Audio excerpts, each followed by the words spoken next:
warahmatullahi wabarakatuh. Perkenalkan, nama saya Dea Priscilia, NIM 877552642.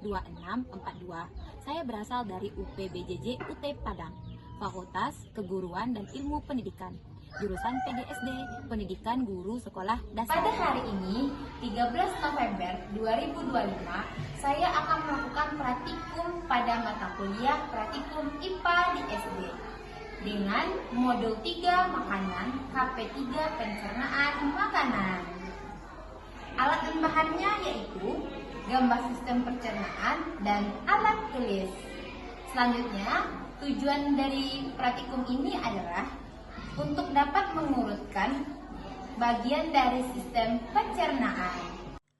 Apa itu sistem pencernaan? Sistem pencernaan adalah kumpulan organ dan juga struktur yang bekerja bersama untuk memproses makanan, menyerap nutrisi, serta mengeluarkan zat sisa dari tubuh.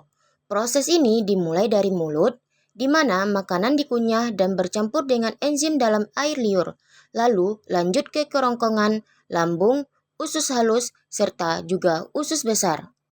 Mari kita jabarkan satu persatu untuk mengetahui fungsinya.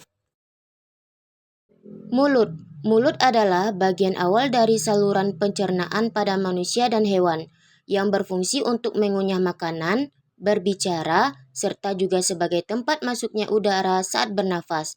Di dalam mulut terdiri dari gigi dan lidah. Gigi digunakan untuk memotong, mencabik, dan mengunyah makanan. Lidah berperan dalam mengecap rasa, membantu mengunyah, dan menelan makanan. Kerongkongan. Kerongkongan adalah sebuah bagian dari saluran pencernaan yang berbentuk tabung panjang dan berfungsi sebagai penghubung antara organ farik dengan lambung. Kerongkongan terdiri lapisan otot dan mukosa. Lapisan otot terdiri dari otot rangka di bagian atas dan otot polos di bawah untuk mendukung gerakan peristaltik.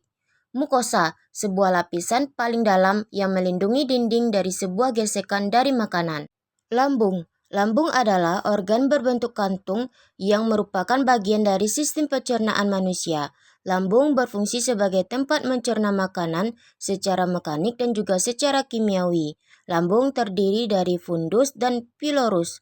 Fundus berfungsi sebagai tempat penyimpanan udara atau juga gas yang tertelan bersama makanan.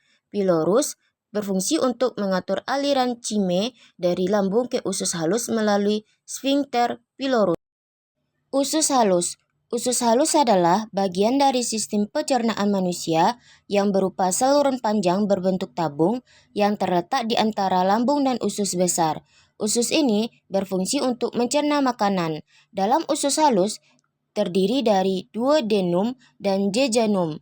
Duodenum berfungsi untuk melanjutkan pencernaan makanan, khususnya untuk pencernaan kimiawi. Jejunum berfungsi untuk menyerap sebagian besar nutrisi dari makanan yang sudah dicerna. Usus besar. Usus besar adalah akhir dari saluran pencernaan manusia yang berfungsi untuk menyerap air dan juga elektrolit dari sisa makanan serta membentuk dan menyimpan fases sebelum dikeluarkan melalui anus. Usus besar terdiri dari kolon dan rektum. Kolon berfungsi untuk menyerap air dan garam dari sisa makanan serta membantu pembentukan feses. Rektum berfungsi sebagai tempat penyimpanan sementara feses sebelum dikeluarkan melalui anus. Anus. Anus adalah bagian akhir dari sistem pencernaan yang berfungsi untuk mengeluarkan sisa makanan dan kotoran dari tubuh. Dapat disimpulkan bahwa sistem pencernaan manusia merupakan rangkaian organ yang bekerja secara terkoordinasi untuk mencerna makanan, menyerap nutrisi, dan membuang sisa zat yang tidak diperlukan oleh tubuh. Proses ini dimulai dari mulut, dilanjut ke kerongkongan, lambung, usus halus, usus besar, hingga anus dengan bantuan enzim dan cairan pencernaan.